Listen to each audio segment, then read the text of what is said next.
sa atong ebanghelyo si Jesus murabag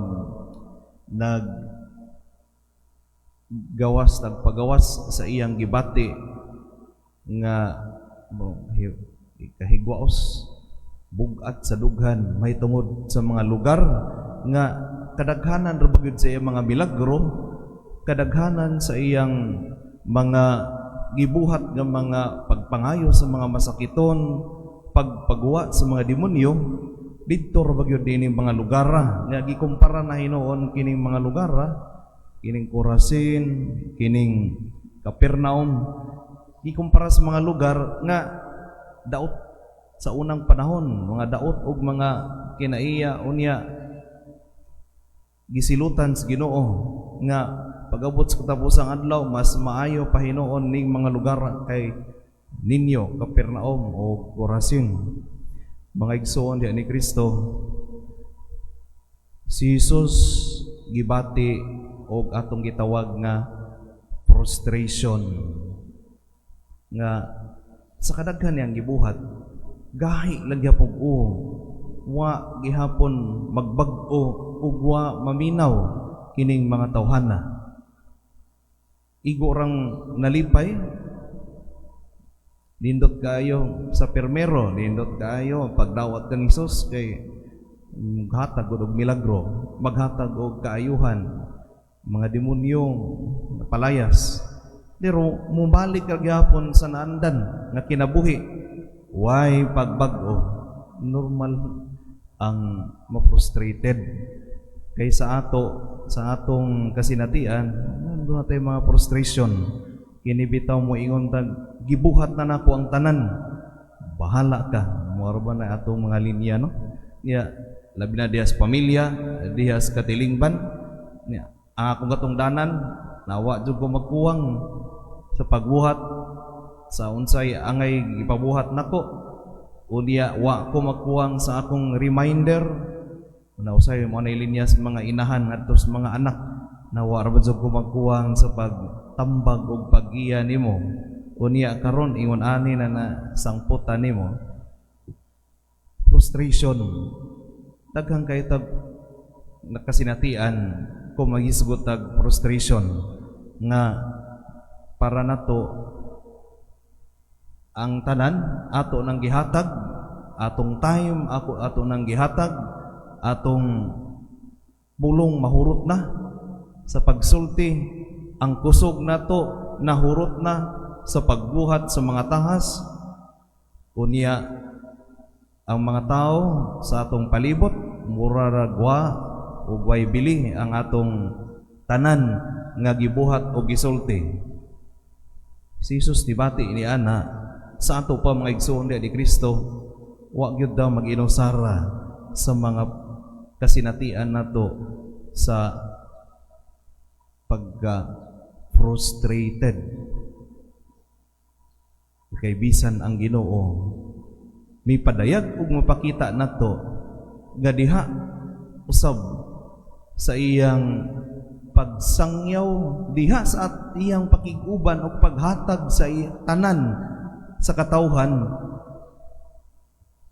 Doon ay mga tao nga gahi lang gyapon, tig-a og kasing-kasing, tag-as og garbo. Ay normal, murag normal na tong mga tao nga maayo lang tag permero, unya wag hilak-hilak, nindot kaayo natandog ko. Unya pagkasunod ng mga adlaw ning balik sa naandan nga kinabuhi ug naandan nga batasan. Unya permero murag murag mga santos o mga anghel. Unya dunay mga gi-idol nga mga maayo mga istorya, hilak-hilak. Taon-taon inigawa sa simbahan, tandugon dayon sa uban tao, balik sa batasan. No? Ginoo murag nagpahinomdom nato nga mataki gayon nga kita makadungog ug makasinati sa pagpadayag sa Ginoo. Dili gayon bahimo nga magpabiling kitang makasasala. o mao nang gitawag sa Tagalog na ang sino man nga matuto at makaalam ng katotohanan, isang kasalanan ang pumikit. Dili pwedeng kutob rata sa pagpabinaw, dili pwedeng kutob rata sa pagbati emosyonal. Moro ba na ron, uso na kayo. Emotionalism na ang atong pagtulunan. Emotionalism na ang atong pagsimbas Ginoo. Magdepende na lang sa atong gusto, undi taganahan. Maminaw ta, unya nindot kayo, pero abot sa bahay, undi taganahan, dili na nato i-apply o dili na nato hinumduman. Ang kalagot o kasubo o kahingawan ni Jesus sa mga taong gigahinan o gihatagan niya sa tibok niyang kaugalingon, siguro dili gyud na layo nato nga mga tao. Ug mauna ang magtudlo unta nato nga sama sa atong kasinatian nga usahay ma-frustrated ang Ginoo moabot na sa panahon nga musudya nato nga wa siya magkuwang, wa siya mahikalimot sa iyang tahas sa dinhi pa sa kalibutan. Ug ang Ginoo mismo hantog karon wa muundang sa pag-remind og paggiya nato pagkabig balik ngadto kaniya. Ang tanan ng mga butang nga ato gikinahanglan iyang gihatag aron lang ipasinati nato ng Ginoo andam abli kanunay sa atong pagbalik kaniya, pagbiya sa atong mga sala,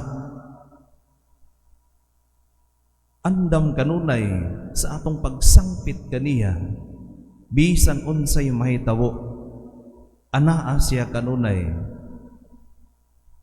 Di na ta maabot sa panahon sa paghukom nga ingnon nata sa Ginoo, uy karon mangita man kanako nga halos sukad sa imong pagkahimugso og sitinta ka katuig sa kalibutan, sitinta po ka tuig ug adlaw-adlaw matag minuto ro ba ko nagsigig gintaw remind mo. Mao ba nang uban adto na sa kinatumyan sa kinabuhi, maghuwat pa nga adto nagyod kanang muhigda na mao pay mangita sa Ginoo, o kanang nabuta na mao pa mangita sa Ginoo di nakakita, o kanang di nakalakaw mao pa mangita, mao pa ganahan nga mosimba o mato simbahan di nakalakaw niya, o kanang di nakabangon mao pay ganahan nga mulakaw mubangon kay mangita og Ginoo. Di nakalihok, di naka wa nay kusog, mao pay musaad, wa pa hinuon adto pa musaad nga kung maayo ko buhaton ako tanan, walagad ko sa Ginoo. Niya katong liksi pagayo, wa gyud musaad nga walagad sa Ginoo. Anak ng mga tao, di na itong abot yan nga punto. Maigsoon karon nagsaulog ta sa kapistahan ni Maria, ang Birhen sa bukid sa Carmel. Si Maria, isip atong inahan, naningkamot sa pagdapit o pagkabig nato nga mga tao ngadto sa Dios. Diha sa iyang pagpakita sa bukid sa Carmel, iyang gipahinumduman ang mga tao didto katong unang mga tao nga pundok sa mga mimbuwag sa kalibutan. Karon gitawag naman na nato sila mga contemplative o mga monghi o bungha. Tukat niadto mga tao, mao na mga tao nga minsalikway sa kalibutanon nga mga butang o kalibutanon nga mga hilig.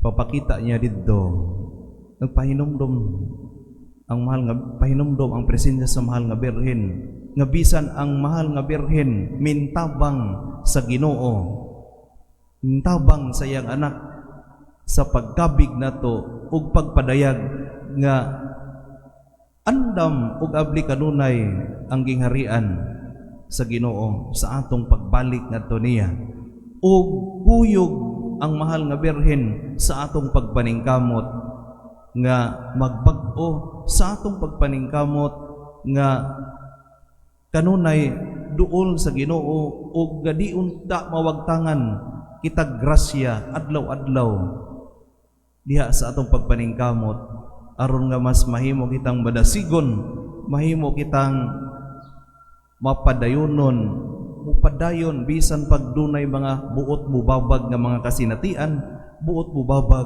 nga mga tao sa atong paglakaw padung sa Ginoo. Diha sa iyang pagpakita ug paghatag sa eskapularyo, na may mga eskapularyo kanang magdebosyon tas mahal nga Birhen sa Carmel, kana eskapula brown escapular nga iyang gihatag didto sa England sa panahon nga dunay krisis, kagutom ug daghan ang nangabatay ug ang mga tawo nangalibog na unsay buhaton. Unya sa kang Saint Simon Stock nga mo'y nangulo niining pagdangop sa mahal nga Birhen.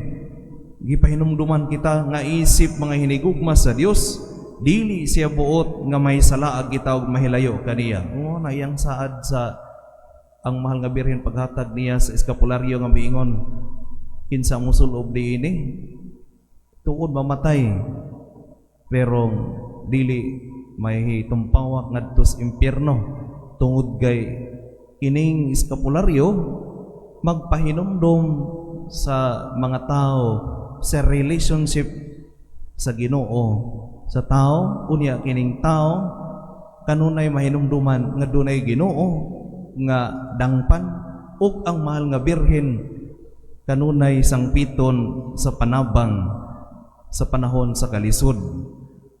Dili siya makatugot ang mahal nga Birhen nga ang atong mga sala makasugbak kanato sa impyerno sa panahon kita mamatay.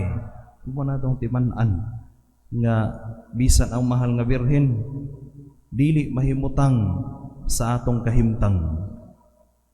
Si Maria human siya makadungog ug nakasinati sa maayong balita ug midawat sa maayong balita, nausab ang iyang kinabuhi ug nuwa siya magpabilin sa iyang pagkayano ug pagkaway labot sa katilingban, kundili mao kini ang nakapahimo niya nga usa ka rayna sa langit ug yuta, nakapahimo niyang takos ang ayan nga mahimong sakop sa gingharian sa Dios.